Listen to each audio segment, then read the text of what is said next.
आज एनडीए की 1 घंटे तक बैठक चली।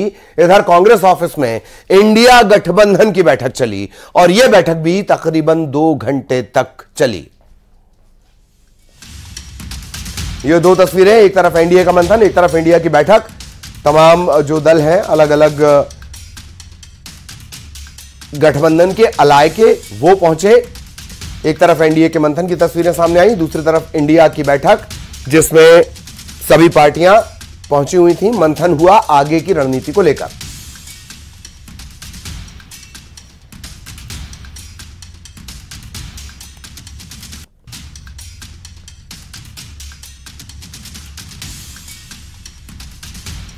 तो दिल्ली में सियासी हलचल बढ़ी हुई है। चुनाव के नतीजों के बाद बैठकों के सिलसिले लगातार दोनों ही अलाय की तरफ से, एनडीए और इंडिया की तरफ से बैठकों के सिलसिले शुरू हो गए। आगे की क्या रणनीति होगी, सरकार बनाने के दावे के साथ साथ कॉमन मिनिमम प्रोग्राम, इसे लेकर इस दौरान चर्चा। हालांकि अलग अलग चरणों में यह चर्चा होगी और चर्चा के सिलसिले चलते रहेंगे। इधर पीएम मोदी ने आज राष्ट्रपति को अपना इस्तीफा सौंप दिया। नई सरकार के गठन तक वो कार्यवाहक प्रधानमंत्री की जिम्मेदारी संभालेंगे। इन सब के बीच एनडीए की बैठक में सर्वसम्मति से पीएम मोदी को एनडीए का नेता चुना गया। एक तरफ वो तस्वीरें जब वो राष्ट्रपति को इस्तीफा सौंपने गए थे और एक तरफ वो तस्वीर जब एनडीए अलायंस के तमाम सहयोगियों ने एक साथ फोटो क्लिक करवाई।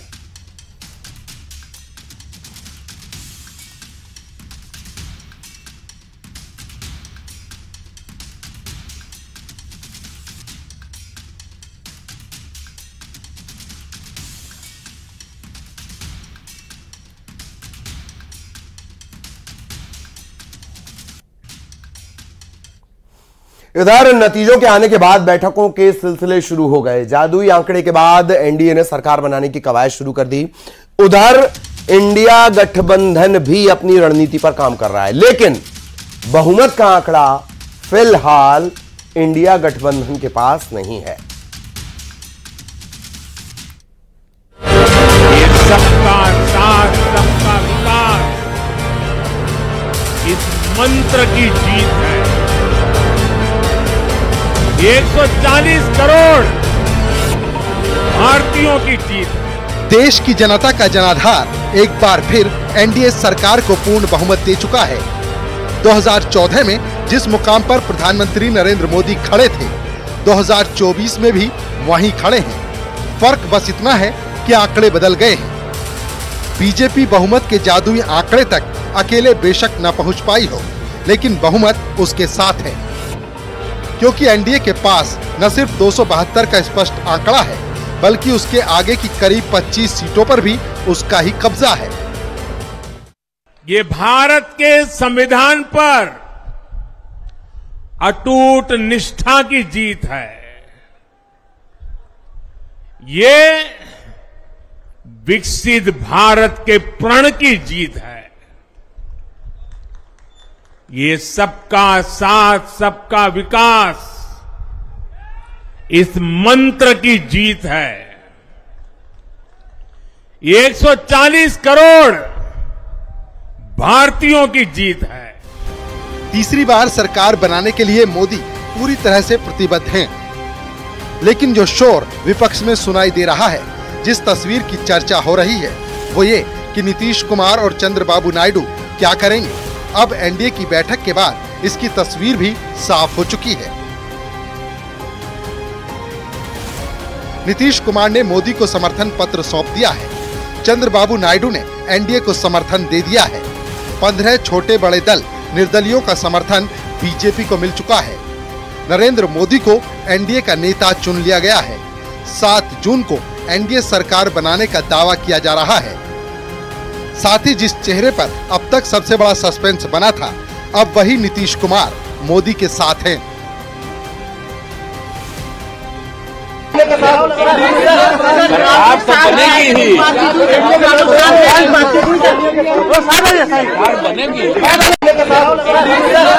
आप तो बनेगी ही। Sir, how can we contest? elections, if you are not a part of NDA, three parties combined we collected. Why you got that doubt? I don't know. Sir, how was the meeting? How was the meeting, sir? Good. We elected. And sir, what about portfolios? Sir, anything? Sir, any Good. portfolio? 10 सालों तक सत्ता के शिखर पर टिके रहना, 10 साल बाद चुनाव में अड़े रहना और उसके बाद जीत की ऐसी तस्वीर तैयार कर देना कि विपक्ष जीतता तो दिखे लेकिन सत्ता से दूर रहे, ये मोदी ही कर सकते हैं और उन्होंने ऐसा कर दिखाया। तभी तो पिछले 60 वर्षों में ऐसा पहली बार हुआ है जब 10 साल सत्ता में रहने के बावजूद कोई सरकार पूर्ण बहुमत के साथ सरकार बनाने जा रही है। लेकिन विपक्ष इसलिए खुश है क्योंकि बीजेपी को पूर्ण बहुमत नहीं मिला। कांग्रेस पार्टी ने इस चुनाव में, कांग्रेस पार्टी के सब नेताओं ने 2-3 चीजें की। सबसे पहले हमने इंडिया गठबंधन के पार्टनर्स की रिस्पेक्ट की, उनकी जो विशेष थी उनको हमने साथ लिया और आपने देखा होगा कि जहां भी गठबंधन लड़ा हम एक होके लड़े। दूसरी बात, कांग्रेस पार्टी ने क्लैरिटी से हिंदुस्तान को एक नया विजन दे दिया है, pro poor vision, pro production vision Hindustan को इंडिया गठबंधन ने साफ दे दिया है। आंकड़ों में बहुमत से काफी दूर रहने के बावजूद इंडिया गठबंधन की सत्ता पर काबिज होने की कोशिशें शुरू हो गई हैं। बैठकों पर बैठकें और संदेश पर संदेश दिए जा रहे हैं। वहीं एनडीए कुनबे ने एकजुट का ऐलान करते हुए नई सरकार की तैयारियां शुरू कर दी हैं और 8 जून को नरेंद्र मोदी एक बार फिर प्रधानमंत्री पद की शपथ ले सकते हैं। Bureau report, news 18।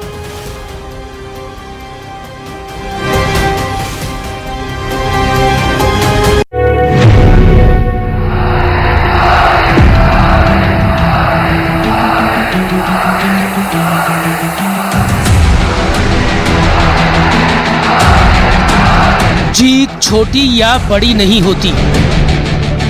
2014 में जिस ऊंचे मुकाम पर खड़े थे प्रधानमंत्री नरेंद्र मोदी, 2024 में भी वहीं खड़े हैं।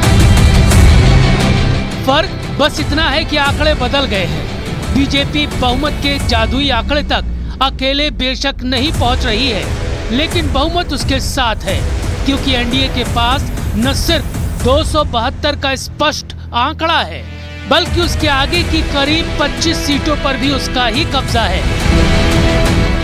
एनडीए की लगातार तीसरी बार सरकार बननी तय है। 10 सालों तक सत्ता के शिखर पर टिके रहना, 10 साल बाद चुनाव में अड़े रहना और उसके बाद जीत की ऐसी तस्वीर तैयार कर देना कि विपक्ष जीतता तो दिखे लेकिन सत्ता से दूर रहे, ये मोदी ही कर सकते हैं और उन्होंने ऐसा कर दिखाया। तभी तो पिछले 60 वर्षों में ऐसा पहली बार हुआ है जब 10 साल सत्ता में रहने के बावजूद कोई सरकार पूर्ण बहुमत के साथ सरकार बनाने जा रही है।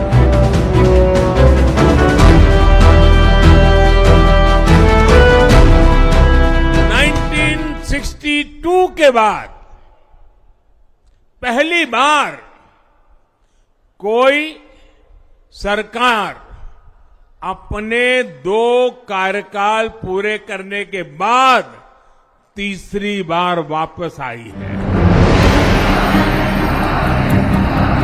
अपने 2 कार्यकाल में विकास की नई गाथा लिखने वाले प्रधानमंत्री मोदी ने इस सिलसिले को आगे बढ़ाने का संकल्प फिर दोहराया है। पीएम ने अपने तीसरे कार्यकाल की प्राथमिकताएं भी जाहिर कर दी हैं और भ्रष्टाचारी ताकतों को 2 टूक संदेश दे दिया है।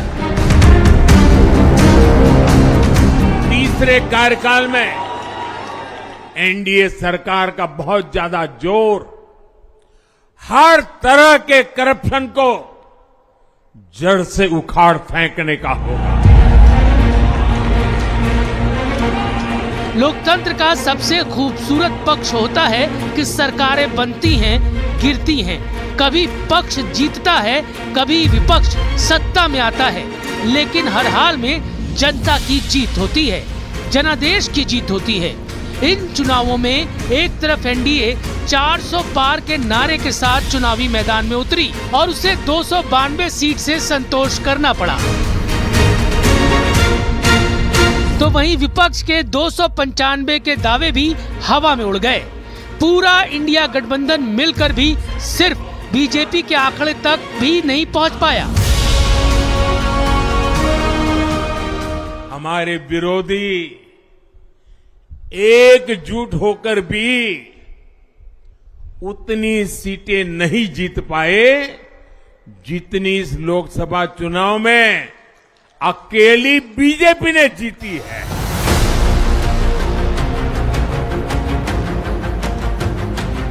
पूरा इंडिया गठबंधन मिलकर भी बीजेपी के आंकड़े तक नहीं पहुंच पाया। आंकड़ों में बहुमत से काफी दूर होने के बावजूद इंडिया गठबंधन की सत्ता पर काबिज होने की कोशिशें शुरू हो गई हैं। बैठकों पर बैठ के और संदेश पर संदेश दिए जा रहे हैं।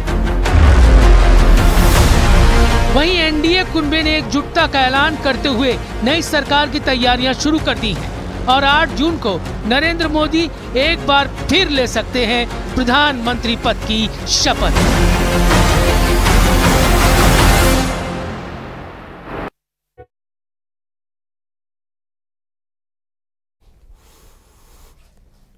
और इन सब के बीच सूत्रों के